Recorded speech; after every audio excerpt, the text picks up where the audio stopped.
Сәлеметсіңдер ме балалар, каналыма қош келдіңдер. Видеомен таныспас бұрын каналға тіркеліп, лайк басуды ұмытпаңдар. Бүгін өсімдіктердің ұзарып және жуандап өсу процестері тақырыбымен танысатын боламыз.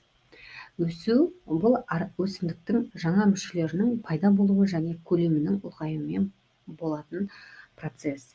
Өсімдік бүкіл тіршілігінде өседі, оны білесіздер, иә?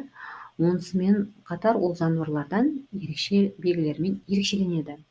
Өсімдік деген атаудың өзі ол жаңағы өсу деген сөзден шыққан негізі түбірі. Өсімдіктің бүкіл тіршілігі бойында жаңа тамыр мен жаңа өркендер қалыптасып үнемі өсіп отырады, ал түскен жапырақтардың орнына қайтадан жаңадан жапырақтар шығады, білесіздер. Гүлдер де қайтадан болып, ол гүлден кейін жеміс пайда болады. Бұл яғни өсімдікке тән қасиеттер болып табылады. Сонымен қатар өсімдіктер қозғалмайтын организмдер. Тек өсу жаңа мүшелерінің пайда болуымен олар орын ауыстырып ауада және топырақта жаңа тіршілік кеңістігін басып алады. Өсімдік ол бойлап ұзарып өскендей көлденеңнен жуандап та өседі. Өсімдіктерде тамырдың ұшында және өркеннің төбесінде түзу шолпалар жасушаларынан тұратын көптеген өсу нүктелері болады. Оларды біз өсу конус деп айтамыз. Жалпы тамырдың өсу конус дегеніміз не деген сұрақ анықтама беретін болсақ терминге, ол бұл бөліну аймағы, тамырдың бөлімдеріміз өтіп кеттік қой, естеріңізде болса, иә? Көрмесеңіздер алдыңғы видеоны қарап алыңыздар. Ал өркеннің өсу конусы сабақтың жоғарғы бөлігі болып табылады. Өсу түзу шолпа жасушаларының бөлінуінен басталады. Тамырдың қандай бөлімінен өсетінін анықтау үшін жуан тамыр бар, үрме бұршақ, фасолия, білесіздер, соны алайық. Мысалы, сол фасольдің негізгі тамырында қара сиямен бір-бірінен бірдей қашықтықта сызықтар жасайсыздар. Және олар бірнеше күн бойы тамырдың өсуін бақылайсыздар. 3-4 күн өткеннен кейін тамырдың ұшында бөліну және өсу аймағы орналасқан жердегі сызықтардың аралары алшақтаған, яғни бір-бірінен, ал оның түп жағындағылары бұрынғы қалпында қалғанын аңғарасыздар. Қазір оны келесі суреттен көресіздер, слайдта. Олай болса, тамыр ұшы арқылы өседі. Осыны аңғарамыз, ең бастысы. Және осы құбылысты біз ұшынан өсу деп атаймыз. Егер тамырдың ұшын кесіп тастаса не болады? Ойлаңыздаршы, мысалы, тамырдың ұзарып өсуі тоқтайды. Жауап бірінші. Оның есесіне тез жанама тамырлар өсе бастайды. Міне, тамыр жүйесі жан-жаққа таралады және топырақтың жоғарғы құнарлы бөлігіне жайылады. Бұл қабатта қоректік зат мол болады, сондықтан өсімдік мол өнім береді.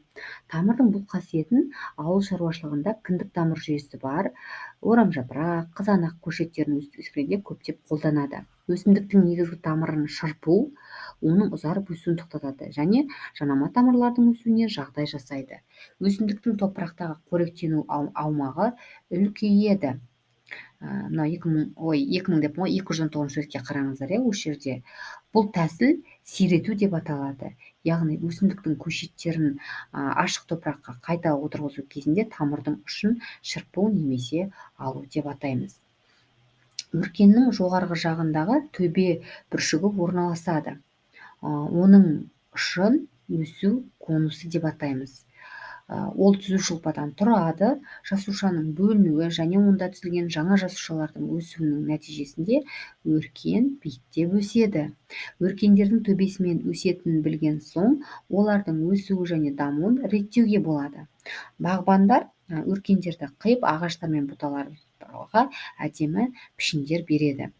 Өсімдік көлденеңінде жуандап өседі. Өсімдіктің жуандап өсуін сабақта тін және сүректің арасында орналасқан камбиге байланысты. Ал камби дегеніміз ол түзу шолпа. Осы сұрақ көбінесе келеді ПТ-да. Және оның жасушалары да бөлінеді. Екі жаққа бірдей жинақталып, жасуша қабатын түседі.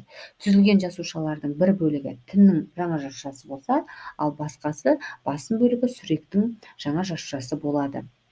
Сүректің бір маусымдық кезеңде түзілген қабаты жылдық сақина түседі. жылдық сақинаның саны бойынша кесілген ағаштың немесе қиылған бұтаның жасын анықтауға болады. Жылдық сақинаның қалыңдығына қарай әртүрлі жылдары ағаштың қандай жағдайда екенін білуге болады. Бір жылғы сақинаның өзі бір жағында жалпақ болса, ал басқа жағында ол жіңішке болып келуі мүмкін. Бұл ағаштың жарықтың түсуіне қарай бағытталуына, діңнің иілуіне және қоректенуіне байланысты болып келеді. Енді балалар, осы тақырып бойынша сұрақтар ұбт-да кездеседі, оны білесіздер, өйткені бұл оқыту мақсатында көрсетілген. Сондықтан әсіресе жаңағы анықтамаларға мән беріңіздер осы тақырып бойынша. Келесі сабақта біз енді тура және түрленіп даму тақырыбын өтеміз жануарлардың. Менің каналымнан алыстамаңыздар. Видеоны толық көргеннен кейін комментарийға өздеріңіздің пікірлеріңізді қалдыра кетіңдер. Тыңдағандарыңызға рахмет, сау болыңыздар.